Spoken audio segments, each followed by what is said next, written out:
Hi guys, welcome back to your channel. So today we just want to discuss zvakaitika nezuro. Guys, are we really waiting for our results? Do you think the results are credible? Nezvese zvaitika nezuro. Guys, we will just a brief rundown of what happened yesterday. Vanhu vakamuka makuseni vakasangana nemapepa akanzi don't go vote. And it ari maflyers achamisa akanzi don't go and vote. The votes has been stolen. Kukaudra park kukanzi I want you guys to vote for me nekuti ndichakupai my gay rights and all that. So this was meant to confuse people. Okay, then around 7:30 most areas dzekumatowns Harare, Bulawayo nemamatown akadaro mapepa anga atopera. So you find kuti pa poll station in like 1,000 people coming in to vote according to the voters roll. Vanga vane mapepa 100. So first 100 people voted and then the papers were finished. Pamwe, my presidential papers were there, but my council papers, they were not there. And it my councilors anga asipo. So people had to wait for all the papers to come because I was going to apinda voter president, then also can later to voter my councilors. So those are it. And it. So people were very patient the whole day waiting outside. My prophets for ED failed the nation because everyone was predicting the results of the poll. Kuti zvichaita peaceful, CCC chazodyiwa, this and that. And it mama prophets akatiwo kana ED akadyiwa chasungirira vana madungo vakati the heavenly army yadi and it. But no one said anything about the papers. Achita said at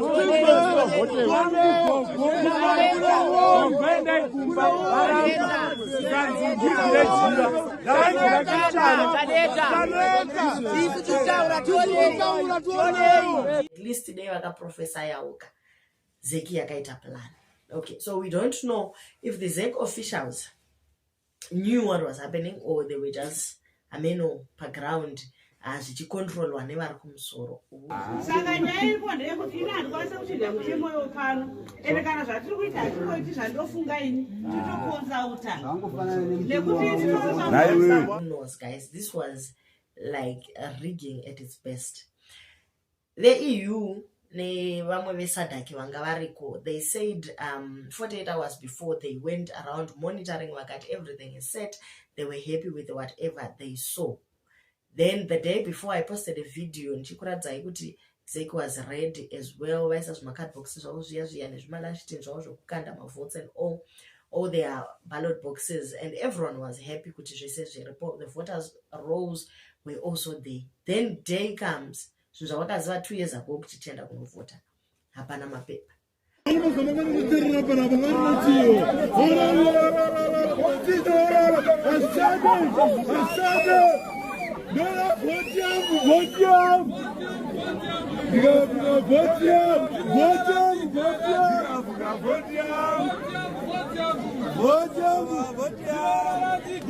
Okay, you find good vanatendai bit chaiva vakatoshaya mastar avo pavoters roll.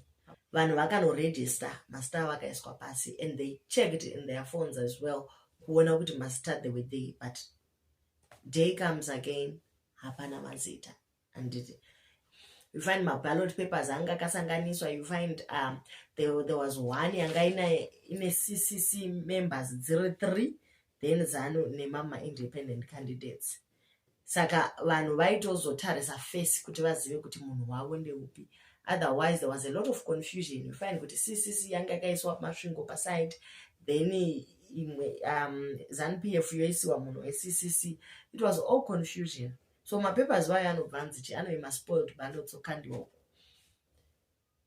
And the votes were supposed to be closed by 7.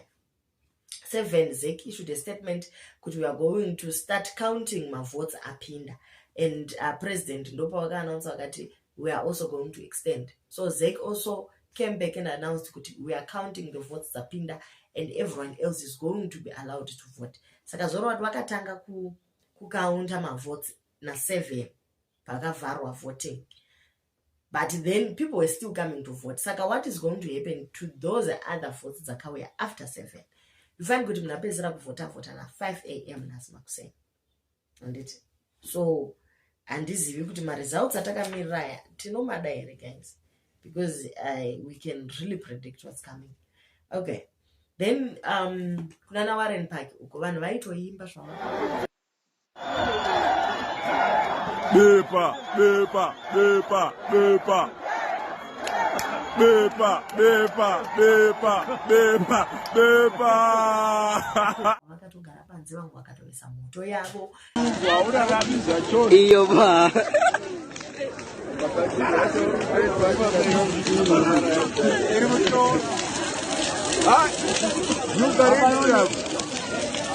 People were chanting pakazosvika mota yakasenga mapepa. Anditi vanhu vakatanga kutoimba bepa bepa bepa. Vanhu vakatanga kufarira chi bepa, guys.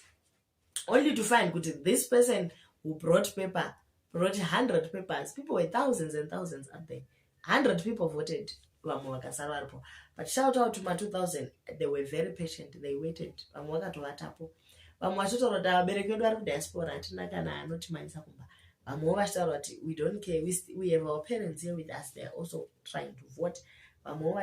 Guys, we are determining our future. 5 years, they said so we are here to vote. So guys, why are we voting our part? You just feel like, you know what? These guys are actually failing to run an election. Zeke really disappointed people. Then pan masabata vanembiri yekusada kuvota masabata. Avo vamwe venyu havachikudzai kuti munhu wese kunovota. Church member, kudoka kwese koko kamuri, kumagrupu youth, magrupu amo, magrupu elders, magrupu mafundisi, magrupu lay pastor, magrupu global pioneer, magrupu adventurer, magrupu pathfinder, magrupu master guide, magrupu youth leadership. Ngazvitenderere kuti vakomana tiri pano, tiri kuti ngapinde hake mukomana. So those with houses close to my polling station, they went home and cooked nice meals for people. Diaspora, they also sent money so that people can buy bread and eat. People slept outside just to exercise their freedom. Saka nyaya iripo ndeyekuti ine handikwanisa kuchinja mutemo yopano ende kana zvatiri kuita hatikoiti zvandofunga ini titokonzauta nekuti mutemo wacho ndinotaura kuti mapepa akashota here iyo chisahambe vanhu vari kuno kuseucha mapepa akashota naye mutemo wacho kutaura kuti yoreva mapepa 100 1000 mutemo wokupikwe uyu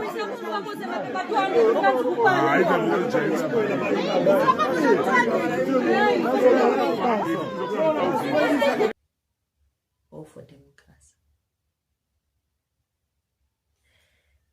In rural areas, Gokwe was the first kupedza kuvota. Vana uZumba vakavota early because these are strongholds, the ZANU-PF. And it mapepa akatoendeswa akakwana, ma polling station were very functional. Vanhu vakapinda vakavota, zvese zvikapera. By 7 o'clock they were done voting. But kunozikamwa kuti kune CCC.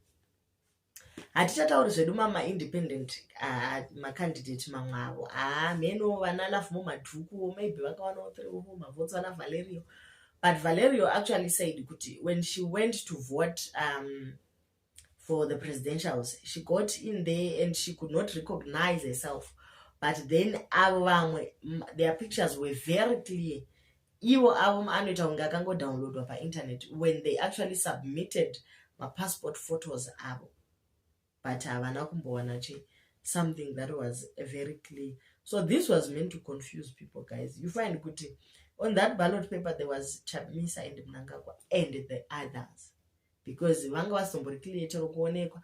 Ameno chero kutombovoterwa kwacho handizivi kuti kana vakazotombovoterwa, guys. In rural areas, there was use of intimidation.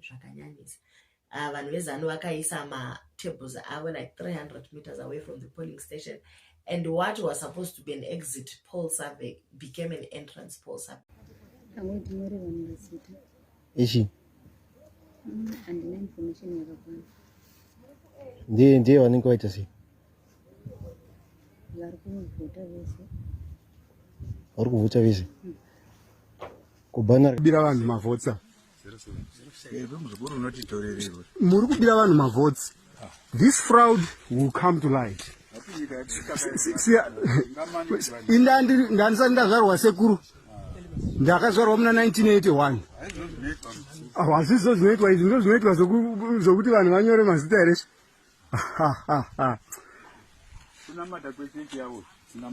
kunamata then vodarika zvavo voenda. So this was intimidation. You find kuti ikoko kwacho kwakanovhotewa earlier, people were intimidated and we don't know pavakatovhotera pacho.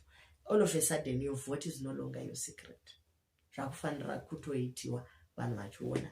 Then we also want to acknowledge kuti ma celebrities also took part. Vanaja Praiser, before he went for his show ku UK, he had to go vote first. Vana Madam Boss vakanga variko vachivhota, vana Nijo, almost everyone actually went to cast their votes. It